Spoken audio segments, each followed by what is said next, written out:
नमस्कार। अब ये सेकंड यूनिट का टॉपिक है आपका। सेकंड यूनिट जो है वो नर्सरी के बारे में है। सबसे पहले आते हैं हम ऑब्जेक्टिव एंड स्कोप। नर्सरी का क्या ऑब्जेक्टिव्स हैं, किस ऑब्जेक्टिव्स को लेकर नर्सरी बनाई गई है और उसका स्कोप कितना है।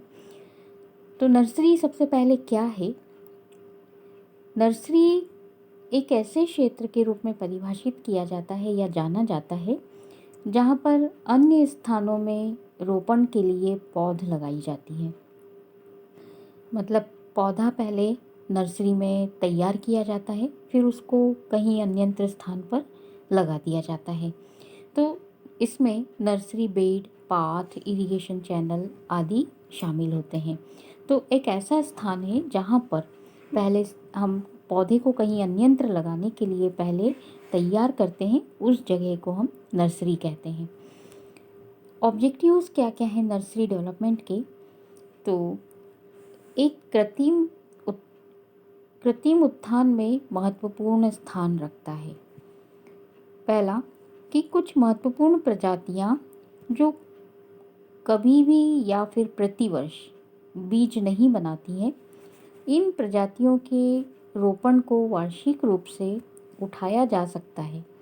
नर्सरी में उपलब्ध बीजों को बोने से प्रत्येक वर्ष रोपाई के लिए रोपे तैयार हो सकती हैं।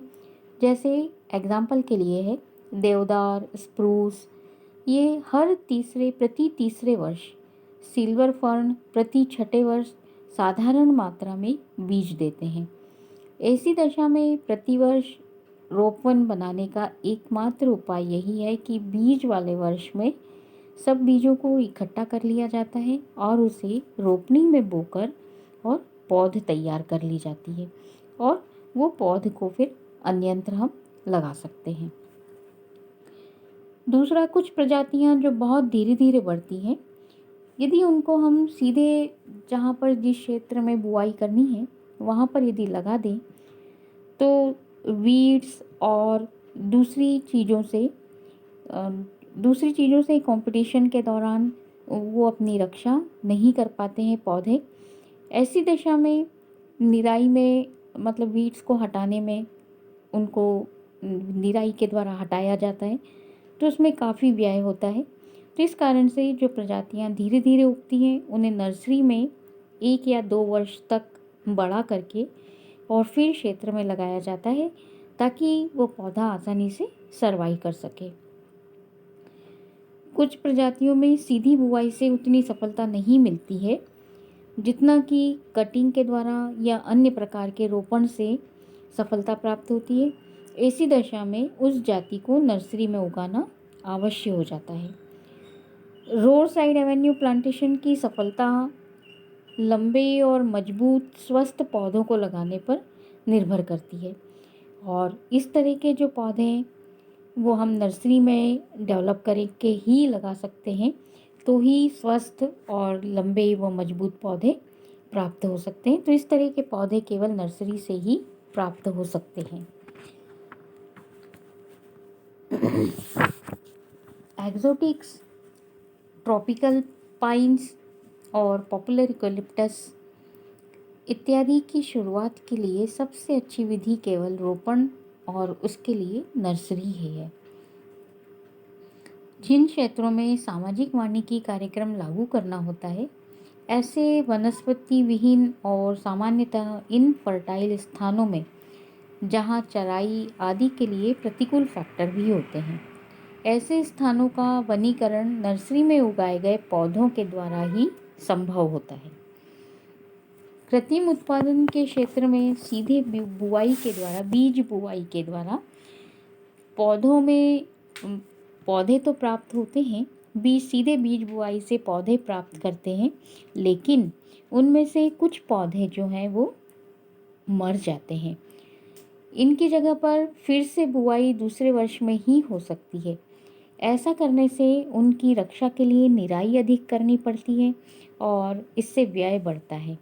तो बीटिंग अप कार्य नर्सरी में उगाए गए बड़े पौधों के रोपण या फिर उनके कटिंग से प्राप्त किए गए जो प्लांट्स हैं उनको लगाने से काफ़ी क्षतिपूर्ति से क्षति से बच सकते हैं। अतः कृत्रिम उत्थान के लिए नर्सरी ही सबसे सरलतम और उपयुक्त विधि है। अब ये तो सारे ऑब्जेक्टिव्स हो गए हैं कि नर्सरी क्यों तैयार करना क्यों ज़रूरी होता है, क्या क्या ऑब्जेक्टिव्स हैं नर्सरी तैयार करने के। इसके बाद आते हैं हम स्कोप ऑफ नर्सरी। नर्सरी का क्या स्कोप है। नर्सरी जो है वो एक छोटे और कॉम्पैक्ट एरिया में ही तैयार की जा सकती है। मतलब छोटा और कॉम्पैक्ट एरिया होगा तो भी हम वहाँ पर नर्सरी तैयार कर सकते हैं। इसमें कई सारे सीडलिंग्स पर यूनिट एरिया में लगाने में आसानी होती है।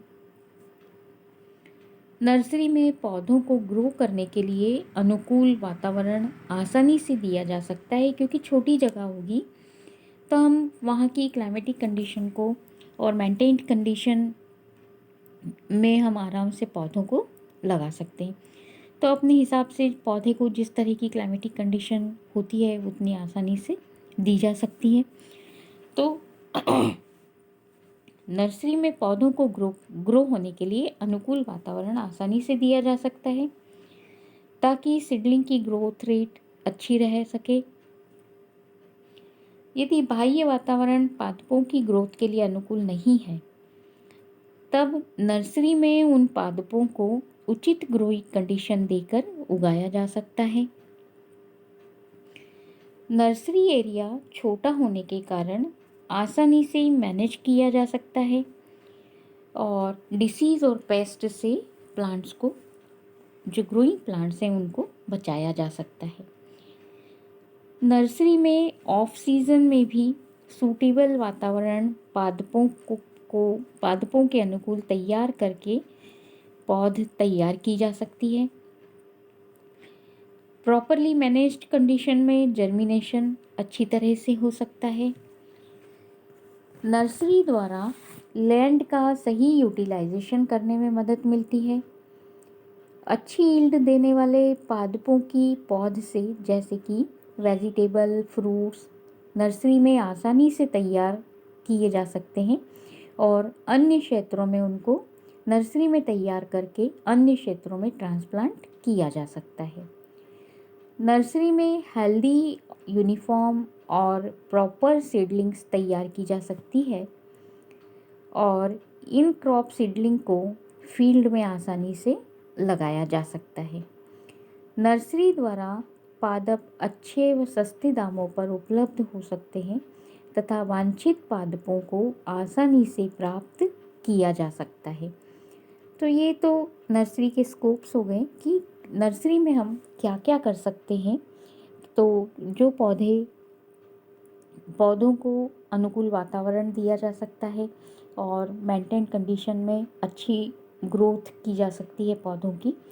तो इस तरह से नर्सरी तैयार की जाती है और वहाँ पर पौधों को तैयार करके, जैसे सामाजिक वानिकी कार्यक्रम है और वनीकरण है, तो वनों को तैयार करने के लिए हम नर्सरी से पौधे प्राप्त करते हैं जो कुछ 1-2 साल के हो गए हैं। जैसे जो रोड साइड एवेन्यू के लिए हम ट्री लगाते हैं, तो वो ट्रीज़ के जो पौधे हैं वो नर्सरी से प्राप्त करते हैं, जो कि नर्सरी में या तो बीज से लगाए जाते हैं या जिन पादपों की कटिंग से लगाया जाता है तो उनको कटिंग से लगाकर ग्रो किया जाता है और वो वहाँ पर 1 या 2 साल के पौधे हो जाते हैं। उसके बाद उनको या तो पॉलीथीन में इस तरह से ज़्यादातर जो पॉलीथीन के बैग्स हैं उनमें तैयार किए जाते हैं ये पौधे नर्सरी में, और नर्सरी में तैयार करने के बाद फिर उनको हम अन्यत्र ट्रांसप्लांट कर सकते हैं।